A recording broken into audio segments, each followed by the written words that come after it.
And howdy, folks. Welcome to episode 2 of Exploration with Chuck and Yin. We can genuinely call it a weekly show now because we're on week 2. Before it was just a week show, W-E-E-K, not W-E-A-K. It's a strong show, as you're going to find out today. I'm Chuck Alcock, along with my co-host, Allende Roshan, and we're excited to have a more intense, in-depth academic discussion today than last week's background focused episode. And the natural way to start, once again, is turning it over to Yin to talk about the concept of exploration, introduce us to our concept, and how the name of our show, Exploration, ties into the general concept that we wish to discuss today. Yeah, so what's good, everybody?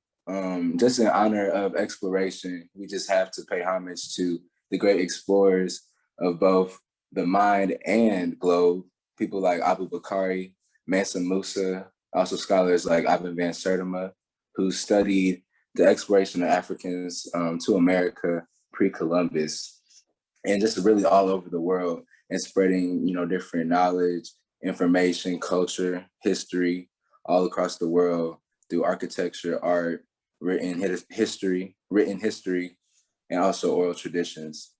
Yeah, and I think discussing, acknowledging, and respecting the importance of these explorers is truly important because so many folks in the West do not hear their stories or understand their historical and cultural impact. I mean, to be frank, Western middle schools, high schools tend to focus on Western explorers, aka white explorers, but people, particularly like Abu Bakari, is, I think, a tremendously underrated historical figure.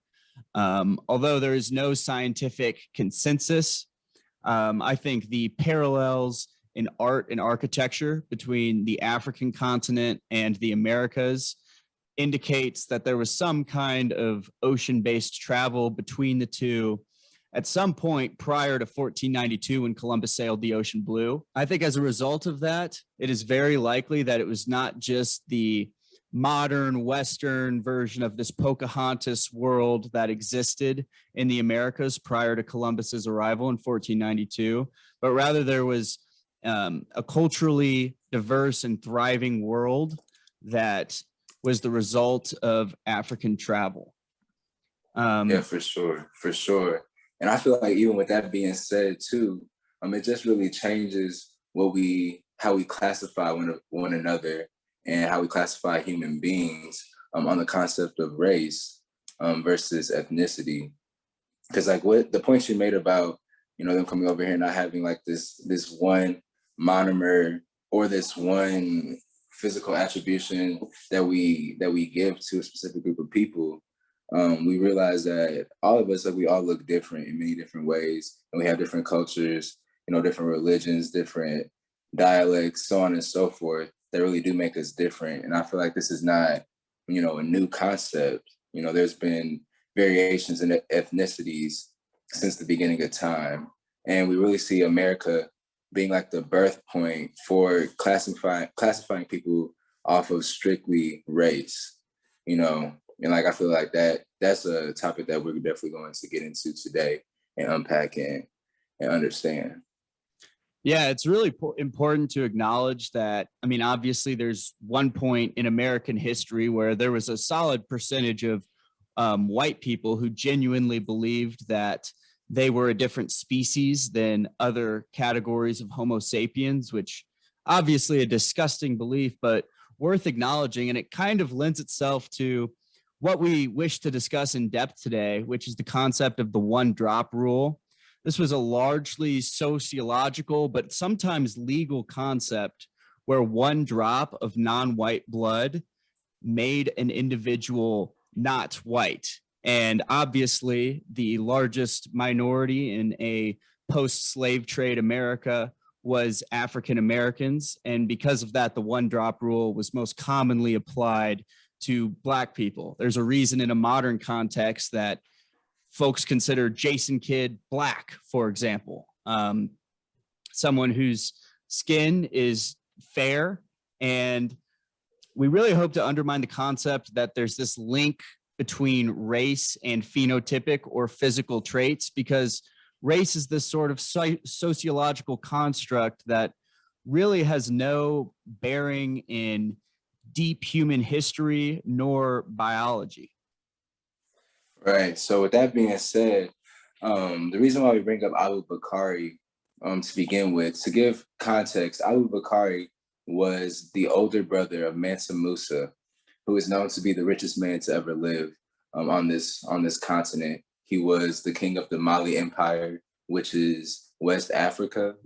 It takes up modern day Mali, Nigeria, Ghana, pretty much the entire western coast of Africa.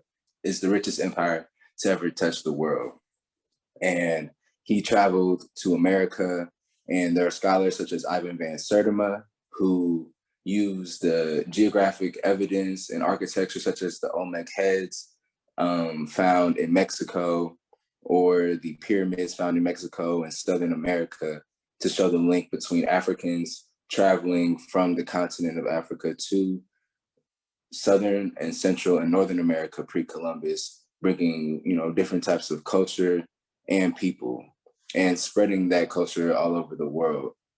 And real quickly, particularly as a white man, I kind of want to acknowledge the bizarre situation that we're trying to tackle, in that claiming that race is a sociological construct, while also, for example, acknowledging the evidence that the Olmec heads in South and Central America suggest that there was travel from the African continent to South America. The reason that that link exists is because those heads appear to be the typical phenotypic African look.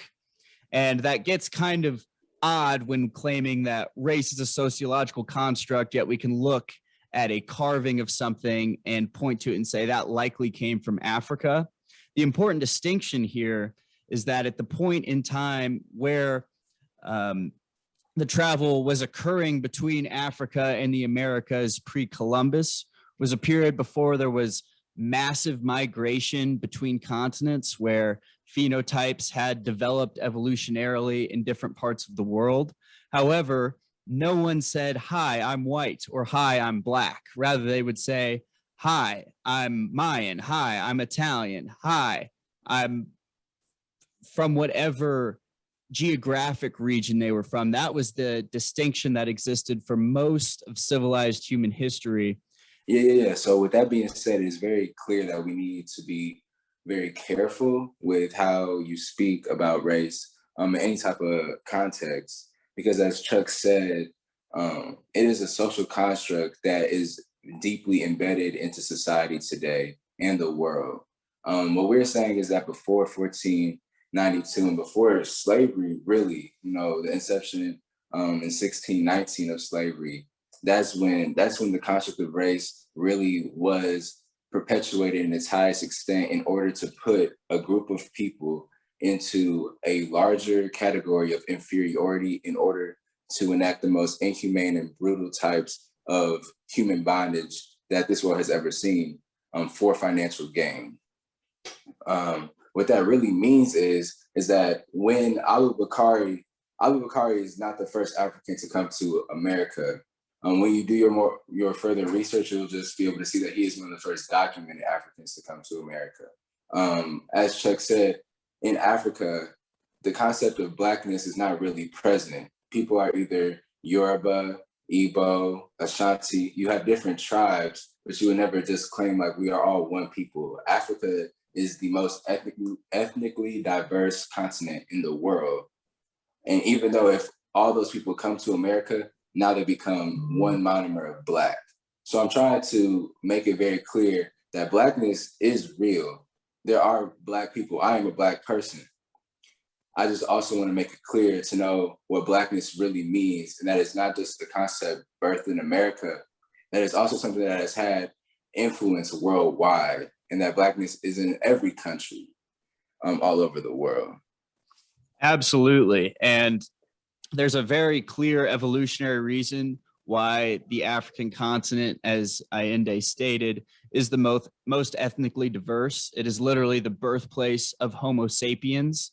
And as Homo sapiens migrated and moved out of Africa, only small pockets of the African population ventured up into the Eurasian continent. And because of that, that was a very small pocket of genes and therefore a naturally less diverse offshoot branching off of peoples. Africa maintains the birthplace of Homo sapiens. And because of that, the diversity really exists there. And frankly, that results in the pretty ironic mentality that still persists to this day, that Africans are this monolith, that they're all one people. And that's frankly not the case. There's more diversity in Africa than Europe, the white race that for so long was considered to be so superior in this country that we now reside in. Right. So now when we see all of these different types of descendants of Africans present in America, whether it's central, northern, or southern, we see these different tribes here now, the Olmec, the Choctaw, the Creek Indians, different maroon colonies, these are all present here before slavery. And then once these different colonizers came to America, that's when they gathered up all the people, regardless of what color or creed or culture or community they come from. And they just put them into one category of Black in order to take advantage of them, for their free labor. And that's how we see slavery, in the presence of the one-drop rule, able to really just gain so much financial revenue off of exports of cotton, tobacco, sugarcane, all for free, because they were not paying anybody for this labor. And it's not just that, the Black Americans were just working for free, but they were also being traumatized and tortured, physically and mentally for this entire duration of time. And I feel like that's just another thing that needs to be addressed and acknowledged. And before we dive into the intermingling of the one-drop rule, people whose ancestors were from Africa and the modern concept of Native Americans, I think it's worth fast forwarding in time and thinking about the grossness of the concept of the one-drop rule, that one drop of Black blood in your system made you Black, and more importantly, in an American context, made you unwhite. And how that was even disgusting to the worst political regime of the modern world, Nazi Germany. The Nazis themselves acknowledged that the one-drop rule was disturbing even by their standards. Right. So in the text Caste by Isabel Wilkerson, she compares the treatment of the Black Americans to the treatment of the Untouchables or Dalit caste in India, and as well as the Jews under the Nazi regime in Germany. And she states and gives an exponential amount of evidence regarding the Nazis conducting research on how the white slave owners in America were able to not only control their slave population, but keep quote unquote racial purity by separating the races and having anti-marriage laws. So a quick quote from her text, it states, while Nazis praised the American commitment to legislating racial purity, they could not abide the unforgiving hardness under which an American man or woman who has even a drop of Negro blood in their veins counted as Blacks. And that's what this Professor Whitman wrote from Princeton. And he states also that the one-drop rule was too harsh for the Nazis. And all that is in Isabel Wilkerson's text, pretty much just outlining that when you are marking down a human being into one category, that simply took away all of their rights to land, to freedom, to the ability to access education. And it really was done on purpose in order to utilize that person and their entire lineage for future generations for slave labor. And we're operating under the theory that, yes, the modern concept of Native Americans did travel to the American continents over the Bering Land Bridge and colonized the New World. However, we also believe that there were Africans that traveled across the Atlantic Ocean and interacted with these people, obviously reproducing and creating new subcultures of ethnicity, as well as subcultures of art and things of that nature. And this is very important to think about because the Native Americans are also have a terrible history of mistreatment by the US government. That will be elaborated on in a future episode, but there is a real relationship between this one drop rule and Native Americans that resulted in many descendants of tribal peoples whose skin was too dark for the white man to consider them their version of Native American to receive the benefits and privileges of being a member of a tribe and a culture that their ancestors held so dearly. True.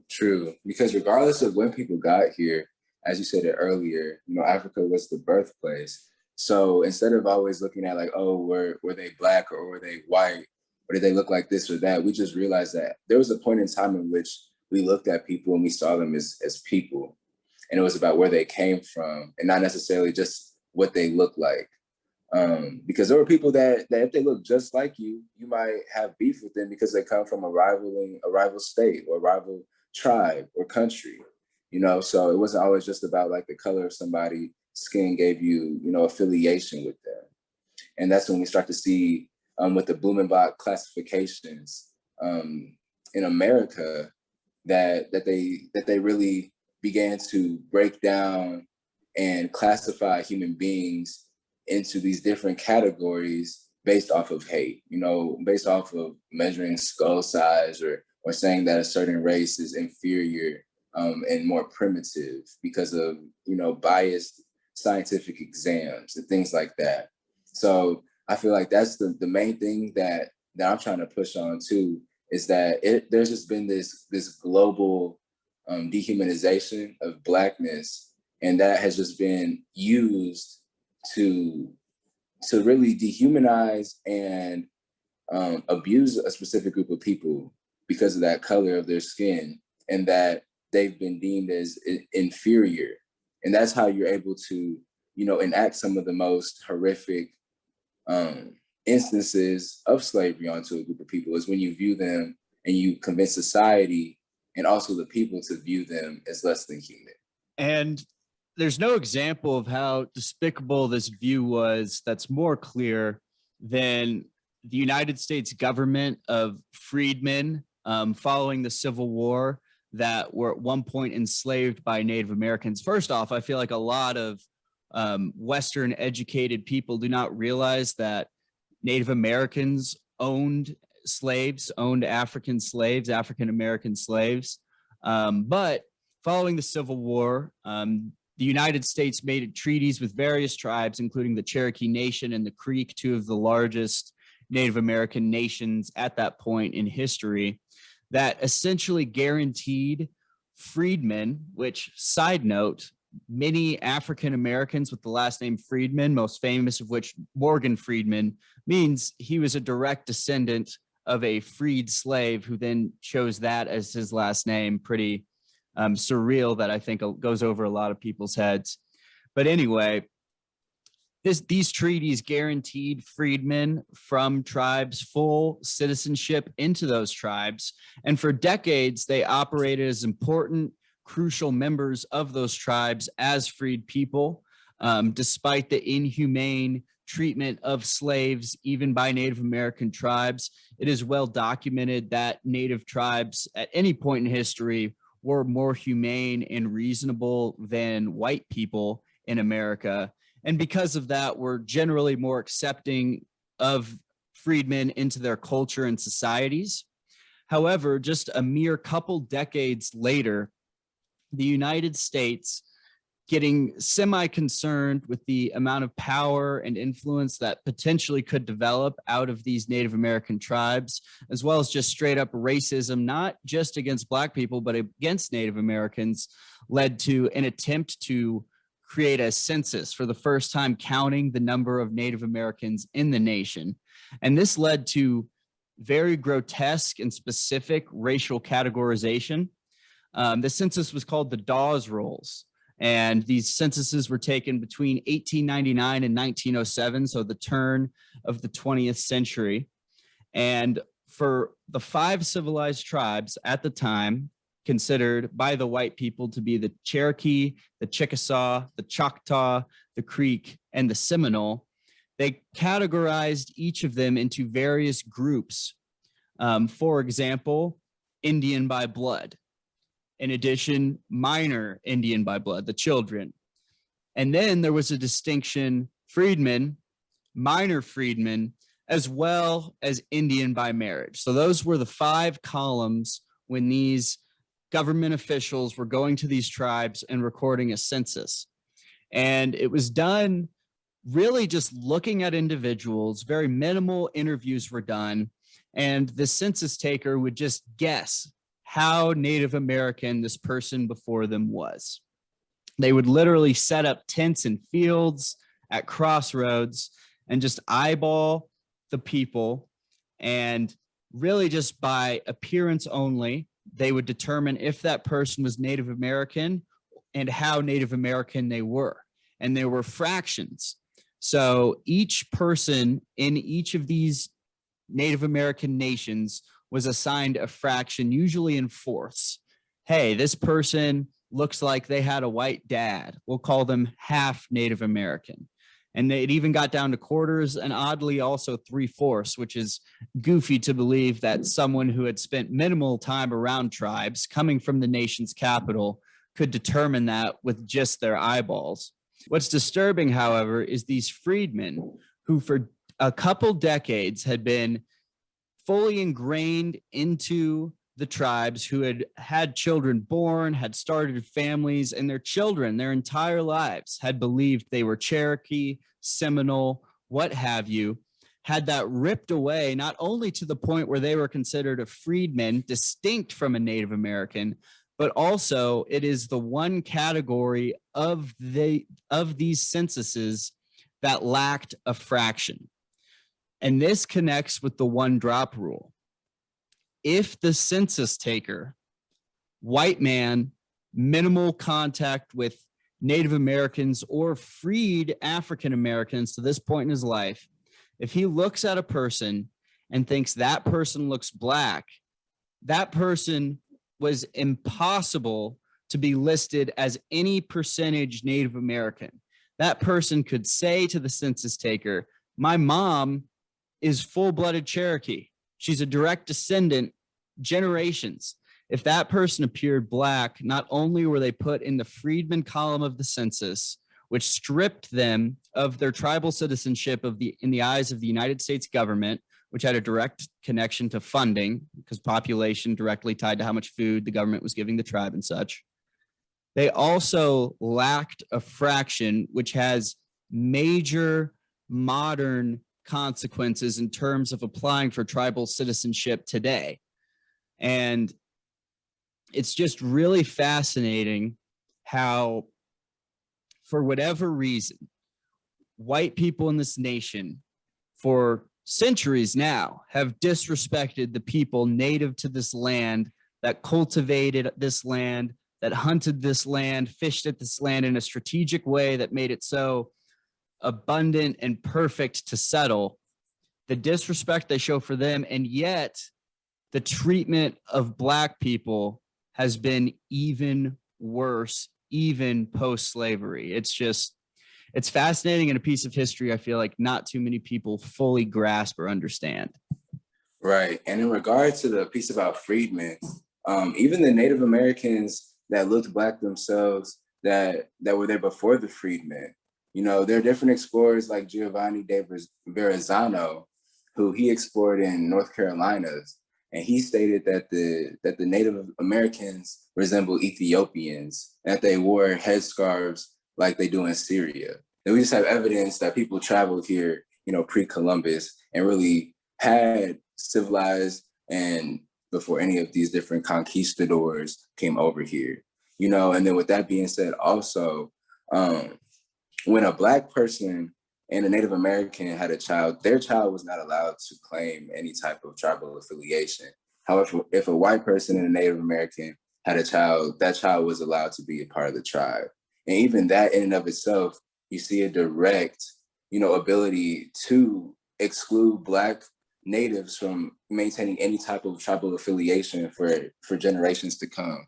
And that's why you see different type of people in society today, like Kyrie Irving, who has been doing so much to reclaim his tribal affiliation. Erica Badu, Basquiat. When Well, you really start. And you as well. You come from a lineage of Native American membership as well, correct? Yeah. So my family is Choctaw from Mississippi. All of them are Black people. And it was just that happenstance that Mississippi is full of Creek Indians. And there is a plethora amount of Black people reclaiming Creek Indian citizenship right now. In Mississippi, Alabama. Our HBCUs are even built off of Native American history. Hampton Institute in Virginia, one of the most famous HBCUs, started as a Native American boarding school.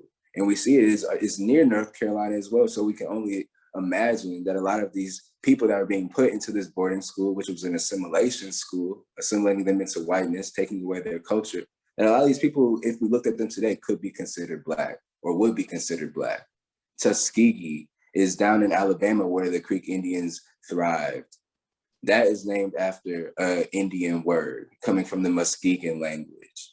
So we just see so much overlap between even the Seminoles and the Haitians and the Jamaicans and the Dominicans, even in Mexico, South America, Brazilians, Colombians. There's so much overlap in who we are. And it really was with the one drop rule that wanted to create this one category that it took away anything else that you were. And it was simply in order to do that for free labor. And I feel like that's the point that Chuck was just making with this one drop rule and classification. When you are able to strip away the identity of somebody and take away everything from them, that is when you're able to inflict these terrible treatments on them. It turns into a global inferiority complex about Blackness. And that is why James Baldwin even wrote that whiteness doesn't exist outside of America, that people come to America and they turn white. But when they were back home, as Chuck said earlier, like they were Italian, but when they came here, they had to prove that they were white. That's why we have different minority groups that come to America, and they know that they have to try their hardest to not get categorized as Black, even if they come from countries where only Black people come from. We realize that, there are many people that realize that if you get lumped in with African American, the social status that comes with that. So we have people who really tie and hang on to their racial history because we know that ancestry builds status. One more quote from Wilkerson. She just states that a caste system is an artificial construction, fixed and embedded ranking of human value that sets the presumed supremacy of one group against the presumed inferiority of other groups on the basis of ancestry and often immutable traits. And with that being said, it just means that ancestry really shows worth and value in a lot of people. The royal family in England is the richest family because of all of the jewels that they stole from Africa, and also because they can date their people back to the earliest people in England. Slavery took away Black Americans' ability to claim anything in Africa or any type of tribal affiliation, regardless of where they come from, and put them into this one specific category just to exploit them. So we need to understand what Blackness truly means and just how broad it is, and not just in this one lens of deficit, but in this lens of power and strength and exploration and the ability to be all over the world in different aspects. And it's this removal of subculture, tribal affiliation that I think leads to a lot of the modern stereotypes of a Black America. I think most white Americans feel like there are subcultures of white America. Someone, your white guy in the South feels like he is extremely culturally different than a coastal white person. Yet very often there is just this monolithic Black culture referenced a lot. And that culture is beautiful and worth acknowledging and respecting. I'm not trying to undermine that, but it creates this sort of monolithic, there is one Black culture that I think a lot of people have in their mindset that I think is inaccurate and can be traced back to the one drop rule, the removal of tribal affiliation, the removal of ethnic differences, of relationships to generations of great African ancestors, and instead grouping all those who look Black into this one category for a while of slaves, but even in a post-Civil War era, post-Emancipation Proclamation era, this one culture of Black Americans that I think is disingenuous. And hey, it's Chuck again. Sorry to interrupt this heavy talk, but it's time for a little ad read. I'm here with Ian, and I thought this could be funny. He has no idea what's coming, but we're going to attempt to do this ad read. Hopefully we have the same advertiser in our heads, but we're going to do this thing. All right, Ian, where I say a word, then you say a word just off the dome, and we're going to see if we can develop an advertisement. So like I might say I, then you might say and, then I would, we're going to build sentences off each other and see if we can create a decent ad. Does that sound good? Yeah, let's get it. All right. This is an advertisement for aims create coming to a billboard near you. Nailed it. Dang. That's not what I thought that. I was gonna say this is a advertisement about A's Create coming from Chuck and Yin. That's why I said I thought you were gonna say from, and you're gonna say expiration with Chuck and Yin. Yeah, well. Let's do one more. All right, I'm gonna try a different opening word this time to keep us on our toes. Today's episode is brought to you by Aims Create. Gang, gang. All right, and back to the show. And just to quickly finish up my thoughts on these fractions from this turn of the 20th century census that occurred in Native American tribes. Many tribes, as you kind of stated with Kyrie Irving, are now allowing descendants of those listed under the Freedmen's categorization of the Dawes Rolls, which was the proper name for this census. They're allowing those descendants to apply and oftentimes receive tribal membership. Granted, they have to live on the land, and there are other rules with that, but they are allowing descendants of freedmen to rejoin the tribe should they so desire. But the federal government still relies way too heavily on this very flawed and archaic census to categorize and give benefits to Native Americans. There's this modern government-given certificate of degree of Indian blood. And it is oftentimes an applicant's for this certificate's best way to prove their descendants from a tribe to pull from this census, the first census our government took of Native Americans. Hey, I've got this birth certificate and this birth certificate and this birth certificate, and I can trace my lineage back to this individual who is listed on the Dawes Rolls as 3/4 Native American. The descendants of freedmen lack that fraction, even though these fractions were genuinely inaccurate. And because of that, it is possible for a Kyrie Irving, or more importantly, your average Joe who's wishing to apply for tribal membership as the descendant of a freeman, to gain that tribal membership, yet lack the governmental program benefits given to so many Native Americans. College scholarships, for example, require a certain fraction provable of your Native American descent. And that is an impossible task for those who are descendants of freedmen. That's one small example that applies to a wide range of governmental programs designed to benefit Native Americans, yet has a glaring blind spot where some of the truest Native Americans, whether they came across the Atlantic pre-1492 and just looked black at the time of white colonization and enslavement and were therefore enslaved, or came over on a slave ship, were enslaved in a Native American tribe, then freed, granted full citizenship, lived as a true member of a certain tribe.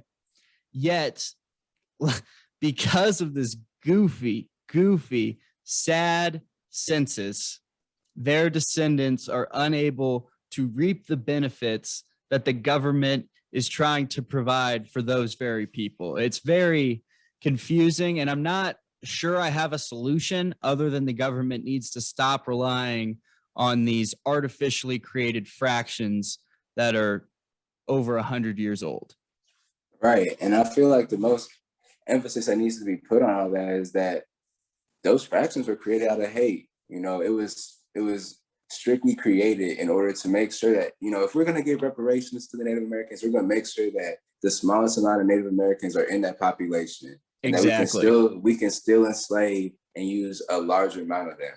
You know, and I feel like that's what's so beautiful about Blackness, is what you were talking about earlier, is that, you know, there is a monomer of Blackness right now that was birthed, you know, after slavery and after Reconstruction and after the Civil Rights era. You know, after all of this struggle and conflict, we still got through it, you know, and still created, you know, so many different beautiful types of art and athleticism and sports and education and science, you know, out of coming from slavery. And all that this conversation is really shedding light on is that Black people had culture before all of that ever transpired. You know, we're talking about 1492, 1619. You know, the world is much longer than that. There are countless, you know, civilizations all across the world that were consisted fully of people that we would consider Black today, that we don't acknowledge their beauty and their strength. You know, right now, if you look in the dictionary, the definition of Black, and then look at the definition of white, and then just look at the connotation between the two and how we view them both.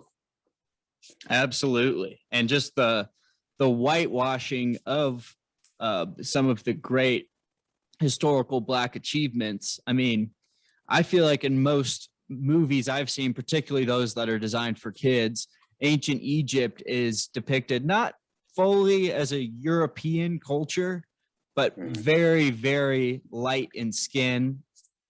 And again, this is a delicate thing because we are simultaneously acknowledging that race is something not that old in the spectrum of human existence, and frankly, real but not real, right, while also acknowledging the importance of Black culture and Black history and Blackness in this society that does have race be a very, very real thing.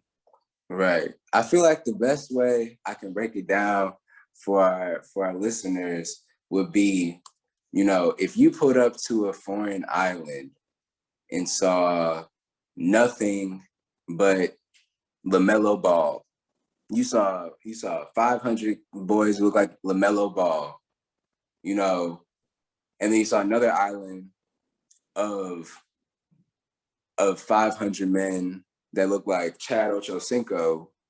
Both of those men are Black men in America. The one drop rule has shown that regardless of what other ethnicity they might claim or where they come from, those are both Black men. And just because one is lighter skinned or has a lighter hue than the other does not change their level of Blackness. So we have to use that same understanding when we look back to all these different societies and places, that there are Black people all over the world. But if people realize that there are communities right now, you know, in Australia, in the Philippines, in Brazil. Well, Brazil was a great one to bring up. I mean, you ask any Western people to close their eyes and picture their stereotypical Brazilian, no two people are picturing a very similar person in my mind. That is a great example of a nation with a wide range of people. They're all Brazilian, but in this country, the same type of physical differences create these lines between white and black that I think Brazil is maybe the best example of not having. Shoot. One of my professors, she's from India. She told me India too. You know, their caste system is based off of their heritage and off of their family lineage, pretty much demarcating who's rich and who's poor. She said it doesn't matter. You know, you could be brown, you could be light, but you're Indian. And when you come to America, if the darker skinned Indians aren't claiming that they're black people, they're making it known that they're Indian. And that's what I'm saying. Like, that's kind of just what all this is tying into. Just the possibility that, or the fact that there's just so much variation all around the world. And that even in these communities, like in Australia too, the Aborigines communities there, you know, Aboriginal meaning from the beginning, those people were there from the beginning. And that's why they've been called that by their oppressors for so long. On this note, let me put you on the spot a little bit, Ian. Let's say you're a white person. You've been listening to us ramble without really a clear thesis for a while now.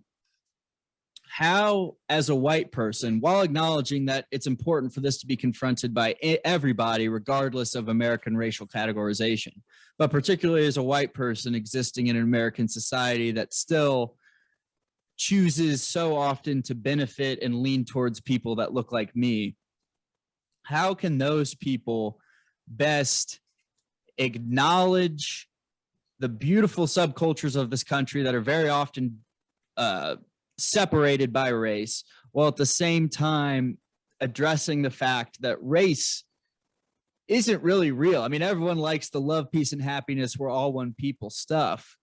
But how, besides a t-shirt, how do you actually confront this head on, in your opinion? Well, I would say the key is kind of what we were talking about earlier, that even though it is a social construct, it is for real present in America. The founding fathers knew what they were doing.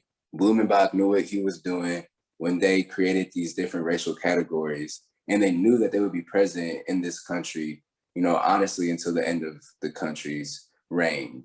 And I feel like since Blackness is real and it is present, and we do have a category of Black people that was birthed, you know, after slavery, and due to the strength and resiliency to get out of that situation and to still, you know, have pride and to have strength and beauty to pull yourselves up from that, you know, I think what we need to do is just teach the descendants of those ancestors that they come from beautiful, intelligent, intellectual beings that were all over this world exploring well before they were in bondage.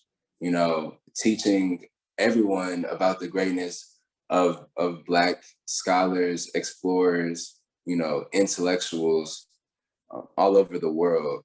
You know, like, since this construct is here and it's here to stay, definitely just using it more as a tool to uplift, instead of as a way to bring down people, and really just changing like what it means to be Black. Because I just remember growing up, a lot of times, like, when we talked about slavery, like, people would say like things like, oh, go back to Africa, and like, oh, y'all have always been the losers. It's like every time I open up a history book, my people were the ones losing. But I was never taught about the great things that my people had accomplished, you know, after slavery and then also before slavery. You know, I did get taught about the Olmec heads a little bit, but when we got told that they looked like Africans, we never really got told why. Or like, oh, those could have been the Africans earlier. No, it was always just this big question mark. You know, Christopher Columbus even brought back gold from America. And when it was inspected by the King and Queen of Spain, they literally said that it was the same gold found in West Africa from Mansa Musa's empire. So just showing that we have been traveling this earth, you know, and touching many different places, well before, you know, it's been documented. And the thing is, we see all of the places in which the history was kept, you know, being burnt down. Libraries like Alexandria, or the libraries in Timbuktu, or even bookstores and libraries in modern America, you know, Tulsa, different Black-owned neighborhoods, like even the one in Bloomington, you know, Central Park. We see so much violence being enacted on Black communities in which the history is being kept and held. When those places are burnt to the ground, all that history is taken with those people. And that is just also something that needs to be addressed and understood too. They have tried to portray it as such that Africans and Black people didn't have history before white people civilized them. And that couldn't be further from the truth. You know? Yeah, I think the best example is anyone listening, like think about the historical Black figures that you were taught about in school. Probably the oldest one you can go back to is Harriet Tubman. And you learn about Harriet Tubman, Rosa Parks, and MLK. Malcolm X might get a paragraph, maybe, depending on where you are in the country and the school you're at. But on the contrary, we learn so many details, not only about great white people, but the bad one too. I remember vividly learning about Napoleon, for example. And it's the lack of acknowledgement of historical figures like a Mansa Musa that I think is really a disservice, not only to anyone trying to get even a basic grasp of the history of world and modern civilization, but also furthers this mentality that pre-slavery, pre-civil rights movement, there weren't any great Black historical figures. I mean, I'm being genuine. I think the furthest back in history specific name I was ever taught in a school was probably Harriet Tubman. We might have touched on like a King Tut or something, but I mean, every kid learns about ancient Egypt, which again is a period of history that typically gets whitewashed, and you think of them as more of a, at least in my head, they looked like a modern Middle Eastern people or something. I wasn't taught that they were a fundamentally Black culture, even though they clearly were, based on the mummies, the hairstyles, the going back to the phenotypes, the physical and they got traits. Afro pics in the tombs, man. Yeah. So that's a real issue with the educational system. And I understand all the politics about critical race theory and stuff, but this isn't critical race theory. This is giving kids in the country that aspires, even though very often falls short, to have the best education system in the world. Our kids need to have a true grasp of world history, not just the history of white people and Black people post enslavement, which is what is so often being taught right now. Right. And I feel like a lot of people don't understand what critical race theory is. None of us None of us were taught critical race theory growing up. I promise. Like, we're not being taught about double consciousness and colorblind theory and all these different, like, very scientific and academic aspects that even PhDs don't understand. You know, what you said is facts. We're just trying to teach people the truth. You know, quit calling it this theoretical framework. No, it is simply the truth of what happened. And like what Chuck said, we need to quit just painting this picture of white people through history, but everybody in history and what everybody has accomplished, and the truth of and the facts of what's happened. The Asian continent as well. Like, right. It's our history is just very biased, and that's no secret. Hey, all I'm saying is when I went to India, they thought I was Indian. Yeah. That's it. That's it. And so to sum all of this up, India and I have had versions of conversations like these for years, kind of these rambling, not a straight road conversations about race, history, and it's always fascinating to have these talks with a good friend of mine who is so informed on these topics. But long story short, this country has a history of based centrally on the concept of race. Yet, for much of the world in a modern context, and certainly for the majority of human history on a timeline, the concept of race has either been non-existent or not nearly as important as it is in 2021 America. Some of the solutions are improved education and acknowledgement of the development of race as a thing in American history, as well as an acknowledgement of the interesting relationship between the one drop rule, Native Americans, African Americans, and how there's truly more overlap, particularly between those two groups of people, than I think many people either acknowledge or realize.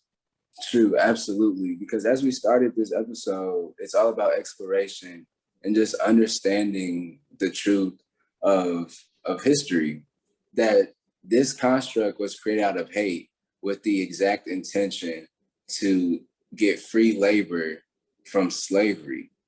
You know, that it was supposed to lump as many people as they possibly could that all matched the same phenotype or as close to that phenotype as possible in order to enact the most inhumane, you know, aspects of human slavery that this world has ever seen.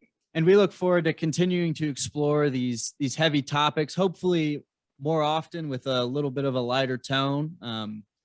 But in general, this is the sort of academic thought that we hope to put into episodes pretty often. And again, I want to thank you for sticking with us through a heavy conversation that was jumping all around. But overall, I don't know about you, Allende. I enjoyed it heavily. I always enjoy these sorts of deep talks with you, my man. And hopefully you at home were captivated and following along with us. So thank you. Yeah, thank you guys. Yeah, just know we get into it this season. And we always look forward to hearing you guys' thoughts. If you guys got any questions, don't hesitate to DM us, email us, you know, leave comments on our posts. You know, we would love to interact. So thank you for listening, and we appreciate you all. Of course. And with that, we'll be back next week. Peace.